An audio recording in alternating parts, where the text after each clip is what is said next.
Hello and welcome to the Hibs Observer Friday debrief with myself, Liam Bryce, joined by a very sleep-deprived Patrick McPartlin all the way from Warsaw, and for the first time in, I was going to say first time in a while, but definitely the first time in too long, by Matty Fairnie to look back at last night's pretty brutal European exit against Legia Warsaw, and for a broader look at this European qualifying campaign as a whole, because if there's one thing it's not been short on, it has been talking points. A real roller coaster for Hibs and David Gray and his players, coming to an end in Poland last night. A 5-4 aggregate defeat to Legia Warsaw after extra time, but I mean that kind of doesn't tell half the story of another pretty draining roller coaster evening for Hibs. So we'll get into all that and more in a moment. Just before we get started, as always, a word for our sponsor. The Hibs Observer is brought to you by S1 Jobs. If it's time to hand in your transfer request, then head over to s1jobs.com and upload your CV today. With thousands of jobs across Edinburgh and the surrounding area, you'll find the one at S1 Jobs, so start your search today. Patrick, better come to you first before you pass out. So you've been over in Warsaw for the last couple of days. How do you sum up? How do you sum up last night and the trip as a whole? I think we've talked a lot about how Hibs never do things the easy way, to the extent that even the players are starting to say it. And I think, for me, that kind of sums up last night. It sums up the European campaign as a whole.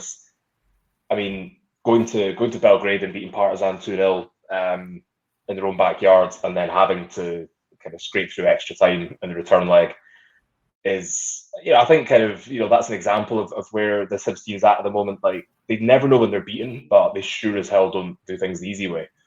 And I think, that the novelty is going to wear off pretty soon. So it reminds me of, when you look at a team that's maybe not great defensively, but they're great up front, so they're winning every game, so like 4-3 or 5-4. But I think we saw last night, what this Hibs team is capable of. I think David Gray made a big thing last season towards the tail end of the campaign, talking about the importance of keeping the group together. And they've obviously added a few new faces over the summer who've had a big impact, or some have had a big impact, bigger impact than others. But I think it's one of those nights that you know is going to be talked about for kind of years to come, and not for all the right reasons, because of the outcome. But what we did see was, I think, a Hibs team that looked dead and buried at half time, in my opinion. Come out in the second half and then just in 11 minutes completely turn the tie on its head and keep going for it as well. I mean, Martin Boyle spoke afterwards, and obviously still very raw, the defeat and getting so close to the league phase of the Conference League and then not making it. And he was suggesting they'd kind of gone into their shells a wee bit after sort of going 3-1 up on the night. But I think it was a Herculean effort, a really good sort of battling performance against a side that has plenty of sort of European experience, good at the dark arts, all of that sort of stuff.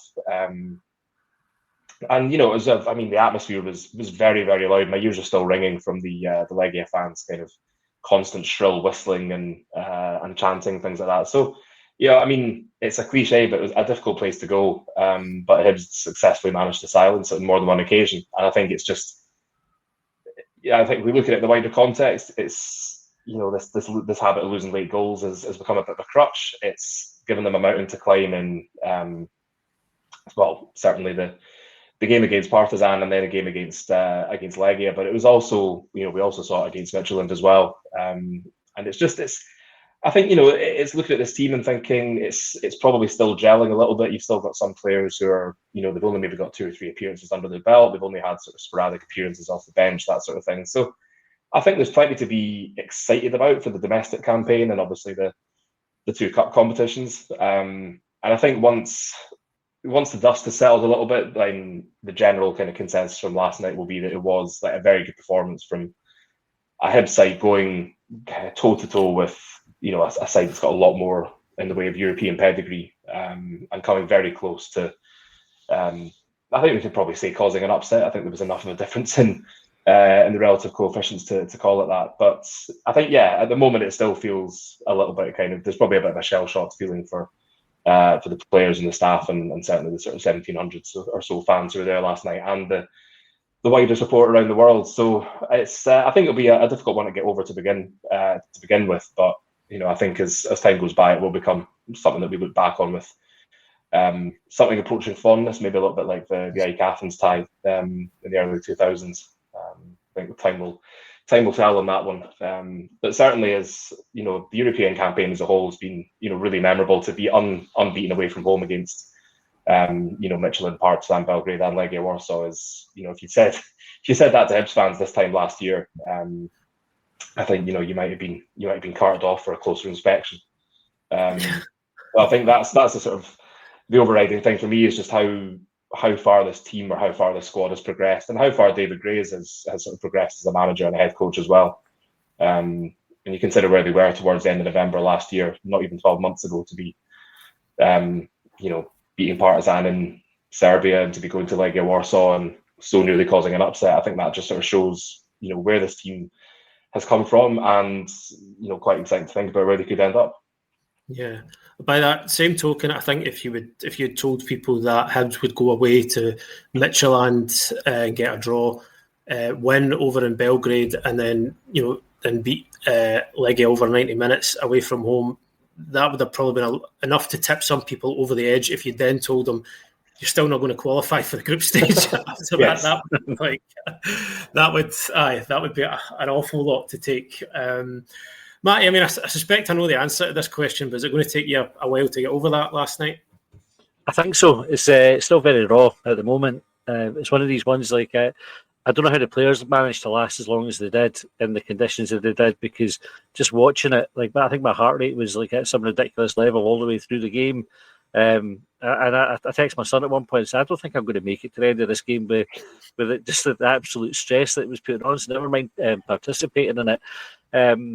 And then I got up this morning and I was like, I don't know how it feels. Should you be angry that we chucked it? Should we be proud because it's such a Herculean effort for the players and we ran them so close? But does that feed into the your sort of plucky loser narrative that you sometimes get, particularly Scottish football is famous for it? And pride is the overriding emotion. I can't remember a game like that where we've gone to be so written off in it. You start that first half, they get the early goal, and you think, well, that's the game done. And really, we showed very little in that first half to suggest we were going to get back into it. And then, there's an 11-minute spell in the second half, and the whole world gets turned on its head and bouncing about the bedroom. And at 47, that doesn't happen that often. It was tremendous, and I'm just like, we're going to do it, and then you get it whipped away for you at the last minute again, and it was just heartbreaking, absolutely heartbreaking. But when I woke up this morning, I tried to assess how I was thinking about it, because I was totally lost for words last night. If you'd asked me last night, I don't think I would have been able to describe how I was feeling, but I think I woke up this morning feeling really optimistic about the season ahead. And almost, if you look at that European run as like an extended pre-season, it's like we can start the season properly now without the distractions. And if you were building up your fitness and you had 3 ties against top opposition, where you were going into extra time and taking it right to the wire to get ready for a domestic season, you would think you would be in for like a really good time. And that's kind of where I landed on it. So I obviously gutted by it.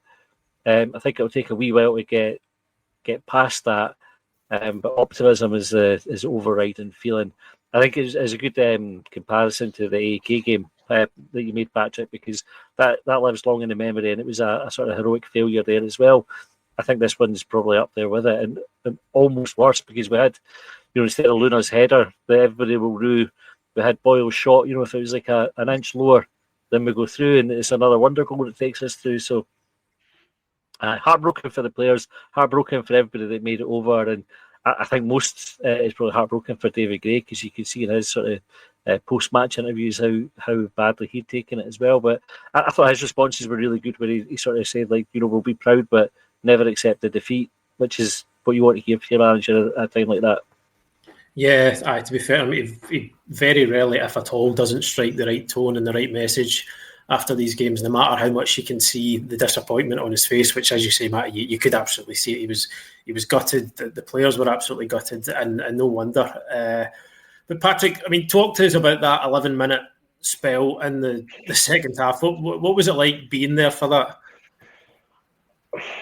It's like Matty said, it's one of those things where it's really hard to describe what you're feeling, because I think I was doing the live blog, obviously, and I think ahead of Rocky Bashiri's goal, I think I'd said something like, this would be a great time to score, or Hibs have had a few corners, it'd be good if they actually took one of them, and then they did. So of course, half of you sitting there thinking, wow, like this is what a power I have, that I can write something saying it's a really good time to score a goal, and then it happens. But I think it was more just sort of thinking, right, how are Hibs going to approach the game now? Because they just looked so out of it in the first half. I mean, I don't mind saying this. I'm generally quite an optimistic guy, even when it comes to sports and some of the teams I support. I think that's kind of it's a non-negotiable. But I just thought the way Legia were playing, I thought they're knocking it about. They're taking the opportunities when they come. All they need to do is just get like a second goal early in the second half, and then that kind of ends the tie as a contest, and it'll just kind of peter out. So I mean, I got that one wrong.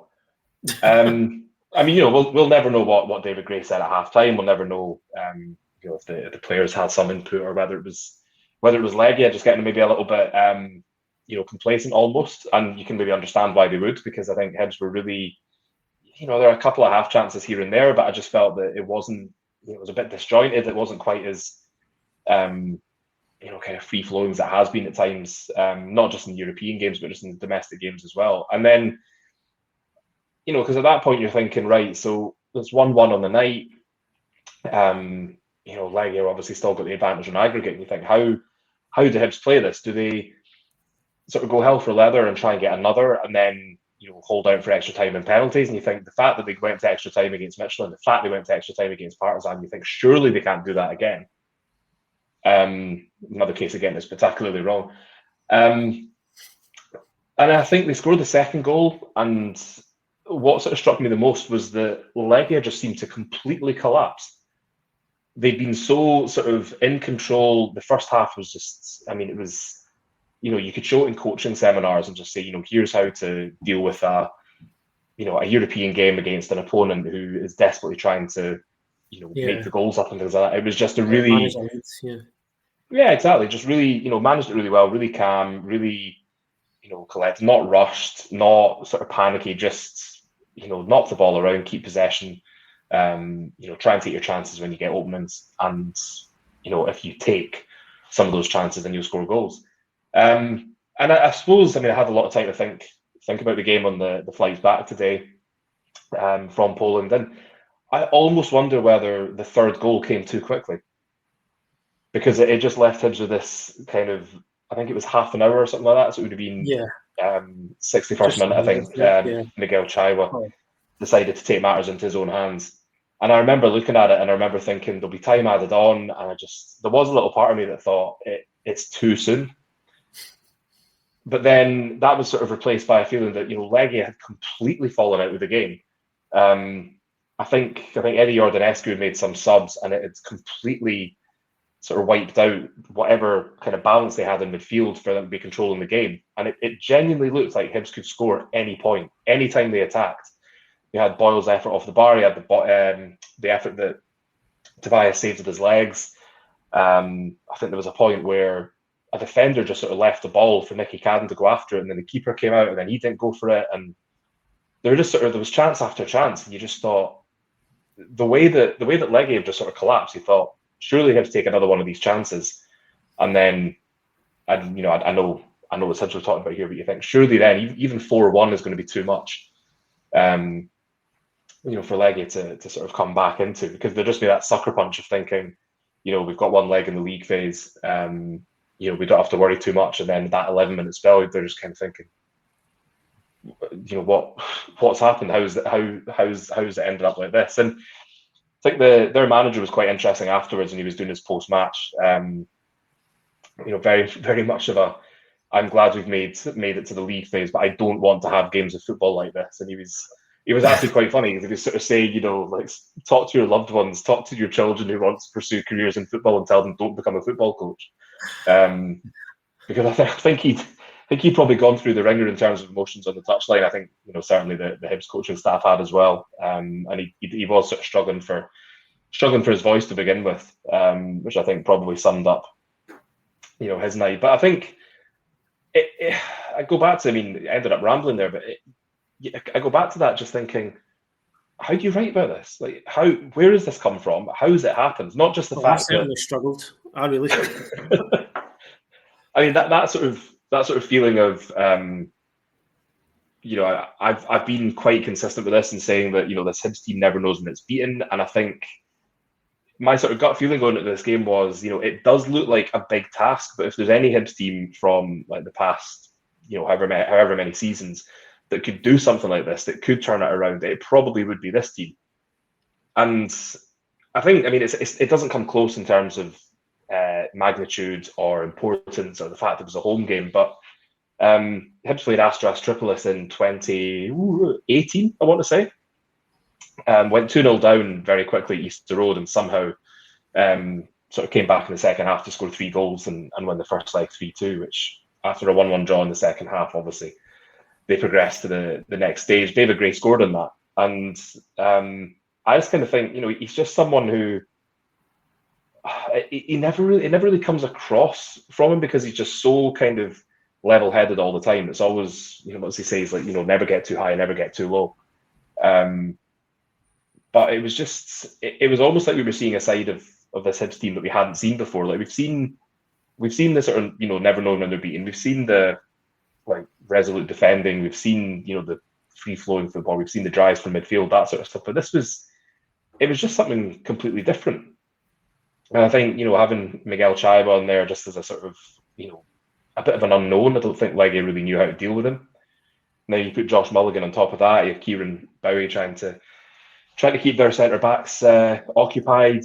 There was just so much to it, and it just, I don't know. It kind of felt, it was exciting to watch. There was an element of chaos to it that you just, that both teams were kind of contributing to, and you just didn't know what was going to happen. Somebody could attempt a clearance; it could literally go anywhere. I think there was a period of time where Chaiwa was just sort of like getting the ball 20, 25 yards from goal and just having a go every time, which just sort of seems, I don't know, it seemed appropriate in the circumstances. But I think just, it was a mixture of emotions that sort of, this could be an incredible night for the club. Fitting in the 150th anniversary year, it's another kind of feather in David Gray's cap, and just a sign of how he's growing as a head coach in his own right, especially given it's his first European campaign as well. I know he's been in the coaching staff, but to be leading the side through some really difficult ties, and it just, I think just one of those where you almost don't know what to think, or there's so many emotions going on, you don't know what one to concentrate on first, which when you're trying to write about it and sort of update people on the fact that there's been a goal is immensely difficult. Because, you could just sort of like, hit the keyboard button bash and, just like those tweets that lower league football clubs do, where they just sort of like type a bunch of letters and then say, John Smith, that is outrageous, that sort of thing. I genuinely could have written that. And it'd be nice to be able to sort of put a bit more nuance into it, to put a bit more kind of, description into a bit of colour. But I think the reality is you're just sort of sitting there a little bit stunned. Because it's just so unexpected from what we saw in the first half, and the fact that it was the sort of 3 goals in 11 minutes, the fact that it was the nature of the goals as well. Rocky Bashiri, what he's done in terms of important goals. Martin Boyle making history, becoming the club's sort of record goal scorer in Europe, and then Miguel Chaiwa scoring that ridiculous solo effort, and you just think it's just such a Hibs thing, like the whole thing. The manner of the defeat, the manner of the comeback, the everything. And I think that's really the only way you can sort of describe it. I don't think any other club could quite have orchestrated it as Hibs did. And I don't know whether that's a good thing or a bad thing, but it's a unique thing. I mean, I know you look at things like, the remontada with Barcelona and things like that, but it's different. It's not the same. Because I think there was almost like an expectation that they would come back and do something like that. So when they did, you're just like, well, we all thought you'd do that anyway. But with Hibs, it was like, well, we didn't know what you'd do. So that's where the difference lies for me. It's just good chaotic fun. I think that's honestly the best way of putting it this week anyway. It was chaotic and it was fun up to a point, I suppose, for most people watching. I think just the start of the second half, it's just and kind of what followed from there. It just kind of shows you the power sometimes of a team that's got nothing to lose and they've got no other option but to take the handbrake off, and then that can be so difficult for the other team, which obviously in this case Legia, who, as you said, were all about control, all about managing the game. And you can get to a point like that where if you're managing a lead for so long, like the intensity can kind of seep out of your play a wee bit. And then if you're suddenly met with this whirlwind, which Hibs were after the restart, it can be pretty overwhelming, and you can't always just click back into for Legia like going back to full tilt. So it was a kind of perfect storm in that sense for Hibs, and it was the right thing to do. They had no other option at that point. They had to go for it. And then those changes early into the second half, I think obviously, Miguel Chai was the one who's sort of catalysed it, because he not only does he score that goal, but I think from the minute he came onto the pitch, he looked like a guy who was just determined to make things happen. And it's the kind of old cliche about having somebody taking the game by the scruff of the neck. But I think that's is probably such an apt description of how he played when he came on, because certainly I don't know if it was the first thing he did when he came on the park, but the thing that kind of made you kind of first sort of sit up and take notice is he got the ball in his own half with a man at his back, and this easy thing and probably the safe thing and probably the coaching manual would tell you to just don't take any risks in that situation where in that area, because if you lose the ball you're in trouble. Just find a pass and you can play out the other side. But he dropped the shoulder, turned the man, and kind of just drove over the halfway line, and he got Hibs about 40 yards up the pitch, and nobody had really done that in the first half. Nobody had really, to my mind, had really had that kind of mindset, or certainly, they might have had the mindset, but just hadn't been able to do it, and it just kind of changed the dynamic of the team right away, because then now suddenly they were moving into space, they were getting into the Legia half, into their final third, with a lot more sort of regularity than they'd managed in the first half. It's that way where he turns, he drops his shoulder, he takes a man out of the game, that drags other people out of position. It's not then you're going into the Legia half faced with them in their shape. He just caused a wee bit of chaos, which was, I think, is exactly what was needed. And Matty, I think, obviously you don't want to. He's been really impressive, and that goal was a moment of absolute brilliance. And you never want to go too early on a player when they've only had a handful of games. But he has been very impressive so far, and his impact last night was just transformative on that second half. Yeah, he was brilliant. His debut against Livingston, he stuck out like a sore thumb with how good he was and how much he impacted the game. And you're absolutely right with what you're saying about a player taking the game by the scruff of the neck. I think that first half, if you look at it, I don't think Hibs had anybody that was really shining in the game. We maybe had players at 6 and 7 out of 10. Like we were all right, but not really good. As soon as Chaiwa came on, we've got an 8 or a 9 or a 10 out of 10 almost, in moments of his play. And that lifted the players around. So all of a sudden, Bowie's playing better, Boyle's playing better, he's more involved. We get the goal, the whole team's performance is lifted for that sort of injection of energy and quality. And just like the momentum's massive in it. I said at half time, when you watch the coverage, they interview the goal scorer, the Legia goal scorer, and he's all smiles and relaxed, and his head's already in the next round. And then you see the team about to come out at half time, they're all milling about in the tunnel, and their heads are all in the next round. And I said to a few friends I got on WhatsApp, like, if we get a goal, that'll rattle them, because they're not expecting it. They think we're down and out at this point. And so I think when we had that sort of whirlwind start and we had the momentum and we got the goal, and then the second one right after it, they had no idea how to cope with at that point, and they totally lost the head. And so we get the momentum. Chaiwa scores that like a wonderful, wonderful third goal. And and it looked on, for a while. You couldn't really see at that point how Legia were going to get back in the tie. It was going to take something, either us tiring, as happened. They kind of pushed it right to the end and threw the kitchen sink at us, or something like Hoylett's red card. If that had stood, I think that would have changed the game as well. But I think you give Gray a load of credit for sort of spotting what was needed, but lifting the players to get that performance, that lifting performance for the second half was massive. But to answer your question about going earlier on Chaiwa, I'm quite happy to go earlier. And I think he's Ballon d'Or sort of material at the moment. I don't know how he's ended up at Hibs. Like it's outrageous. He was excellent, and he's one of the. I mean, as I said, like oftentimes you don't want to go too early on a player, but sometimes they leave you with no choice. And he's been really, really impressive with everything he's done. I think maybe a couple of times, if there was any, you can't really criticise him too much, but a couple of times maybe just a wee bit too eager at times in that second half. I remember one point he tried to shoot from 25 yards for about the fifth time in half an hour, and there was what you could see David Gray on the sidelines like telling him just to like kind of hang it down a wee bit. But I think when you're in the moment and you're having such an influence, he probably felt like he could do anything at that point. So it's hard to begrudge him that. But he has kind of offered something completely different in the middle of the park, and it looks as if Hibs have found themselves a really, really good player there.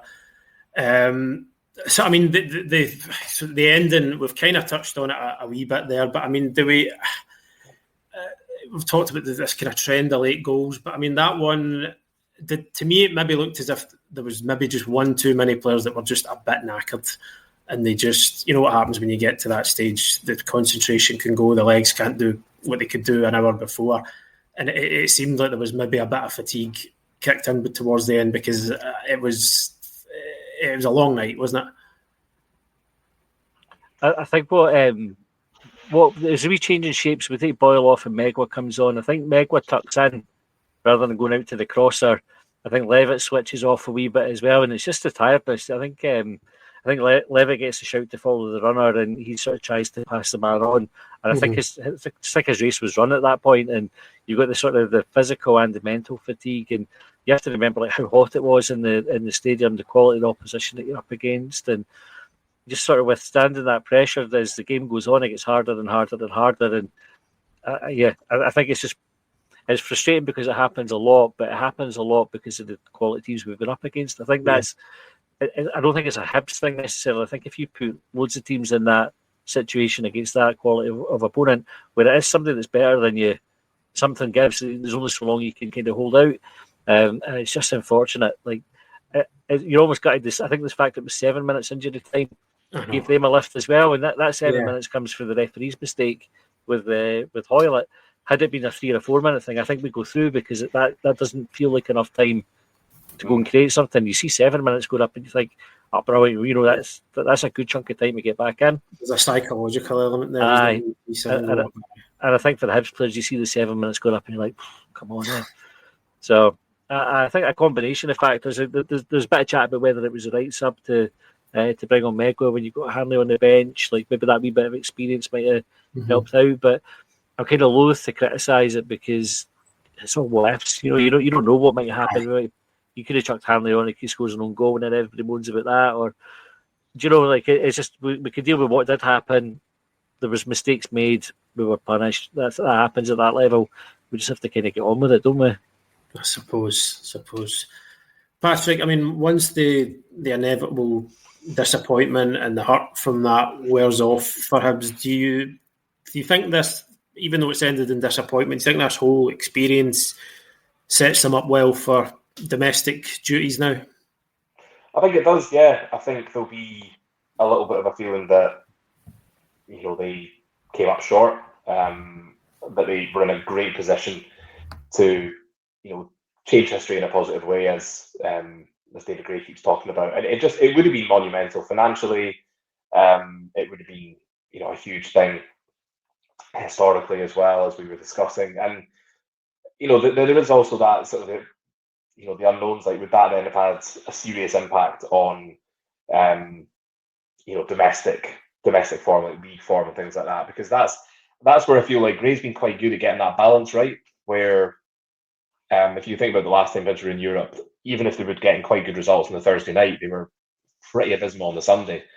In the league, I think with three straight defeats to St Mirren, Motherwell, and then Livingston, which ultimately cost Lee Johnson his job. So I think Gray's been really good at sort of juggling how to play the domestic games at the weekends and how to play on the Thursday night. And I think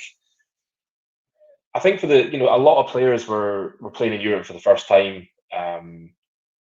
Whether it's because they're a younger player, whether it's just because their careers so far haven't taken them to a club that is going to get close to Europe. I think that a lot have had that taste for it, and I'll just think this is where we belong. We've shown we can compete. We've shown we're not out of place. I mean, Gray said that in his post-match as well, that he felt Hibs had been outstanding in Europe, and they've shown that they belong with that sort of with those teams. And I wouldn't disagree. I think there's still work to be done. But when you consider how European football's changing, and what we're seeing with teams who previously haven't ever really got beyond the qualifying rounds are now starting to make the groups or the league phase. It's certainly something. It's another target for them to try and get to. But to do that, you need to be strong domestically. You need to go well in both cup competitions, particularly the Scottish Cup.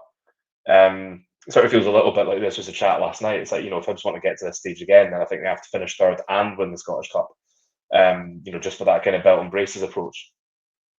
Because that's the other thing that we've not really discussed in the the sort of wider context of this European campaign is that if Celtic had won the Scottish Cup, then it would be, I think, a very different feeling, because then you would have had the guaranteed league phase football. And I think that probably added to how sort of gutting it was last night for for the players and for the fans, that I don't think too many non-Hibs fans had sort of given the team much of a chance of making the league phase, just because having to sort of go through a Europa League qualifier, and then if you lose that, you drop down to the Conference League, and then it's who do you play in the Conference League? You get drawn against Partizan, they get drawn against Legia. So I think there will be that determination to kind of go one better next time. And I think you look at the likes of Kieran Bowie sort of being fully fit now and having had a proper pre-season.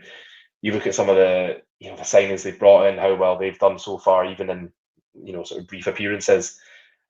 It sort of does seem to be set up for Hibs to have a really good domestic season again. I mean, the unknown obviously is that you look at last season with that sort of awful start, followed by the 3-3 draw with Aberdeen, and how that sort of changed the entire course of the season. But Hibs have started off pretty well domestically. I think it's just about how do you maintain that? How do you keep that going? How do you sort of channel the kind of the emotion, the psychological factor from the European games into domestic games? Because that's what's going to help the team keep going, and to try and reach sort of like targets that they're setting themselves. So I think you look at the squad. Obviously, we've got a transfer deadline day on Monday. Please make all this football stop. It's too much. But I think the squad looks in a really good position. I think when you're able to have an argument about, do you start Miguel Chaiwa, do you start Thibaut Clichy, do you bring Grant Hanley on, you bring a Scotland international with 60+ caps on in the second half of the European game. What a kind of dilemma for David Gray to have. And then sort of weighing up, like, do you put Mickey Cadden at left wing back? Do you put Jordan Abita there? Do you put Abita at left centre half? There's so much for him to kind of choose from that I feel, that again was probably a problem the previous time when Hibs were juggling Europe and domestic football, was that they just simply didn't have the squad or the personnel to be able to do that. And I think we've seen evidence so far that they do. And I suspect there's probably a few teams in the Premiership who are looking at how Hibs have performed in Europe, how they've performed domestically, and now think, I think you'd be naive to think that Hibs will sort of take the European exit hard and kind of go on a sort of a bad run of form or anything. I mean, obviously it's football, anything can happen. It's Hibs, so anything can happen. But I don't think Gray would allow that. I don't think he would stand for that. He obviously has his standards, he has his expectations, and I think that he'll just be saying to them, look, you did very well to get to the stage last season when everybody had written you off after 14 games. Now you've got a chance to go and prove that it wasn't a flash in the pan, it wasn't a fluke. That Hibs do belong in European competition, and they can sort of fight to get sort of back-to-back third place finishes. So yes, the European dream is sort of out the window, but I think there's still an awful lot more to play for. And I think from what we've seen in these early games, it's shaping up to be, or it should shape up to be quite an exciting season. I think a lot of promise in some of the younger players, a lot of good signs from the signings, and then holding on to those key players from last season as well. It's just a really nice blend. There's no the team doesn't need time to gel, don't need time to get to know each other. It's just kind of pick up where you've left off, and see where that takes you this time. Yeah, absolutely. What I would say, it's obviously you can't predict with absolute certainty how the domestic season is going to pan out, but I do think the signs are good, and I think in each of the domestic games so far, I think you can see there's been a confidence about Hibs. I think you can really see that in the play. I know what happened in the second half against Kilmarnock, that wasn't great, but I think in general in the three games there has been a confidence about the team, and it's hard to think that that's not a direct consequence of going toe-to-toe with these teams in Europe, and despite the results in the end, really taking a belief from that. But just to finish up, Matty, St Mirren on Sunday, I think I'm right in saying St Mirren the only team in the Premiership that Hibs didn't beat last season, mm-hmm. So you could say due a win, but I don't think you can take anything for granted when you play St Mirren these days, can you? No, they're a good team. We saw obviously champions-elect Hearts get knocked out of the League Cup for them the other week. So you can't take it for granted. I think they're a really well organised team, but everybody says that about St Mirren. I think that does them a wee bit of disservice as well, because they're more than just an organised team. They're a really good team, really effective at what they do. I think the fact they went to extra time and we've got the travel back probably doesn't go in our favour as well. But we do have options. We saw it against Livingston when Gray sort of changed the team up quite a bit. Manny and Chaiwa running the midfield was, where they came in at sort of out the cold. Now, obviously, Chaiwa played his part last night, but didn't play the full match. So we might see that sort of shift in personnel again and freshen the team up. And I think we're good enough to do that. And what I really hope is that we've got a big crowd there and everybody sort of gives the players the reception that they deserve, get right behind them, and the players have a real sort of sense of wanting to put things right from Thursday night and really going at it and making sure that our league season kind of kicks off as well as it can. Yeah, I think they certainly deserve a big crowd getting behind them on Sunday. For it's going to be a really tough game, and so this is it from now. It was as enjoyable as that was. For the most part, I think for all involved, it's over to the sort of bread and butter now, if you like, and it's I think there's going to understandably be an awful lot of optimism around it, but for now, I think we're going to leave it there, folks. We'll let Patrick get to his bed. But yeah, thank you for joining us. I know that's a sore one last night, so hopefully it wasn't too traumatic to sit here and relive it with us. But we'll be back over the weekend with some more follow-up from the game and obviously our usual coverage from Easter Road on Sunday. So thanks, Patrick. Thanks, Matty. Thanks, everybody, for tuning in today. We'll speak to you again very, very soon. We hope you have a good weekend. Cheers.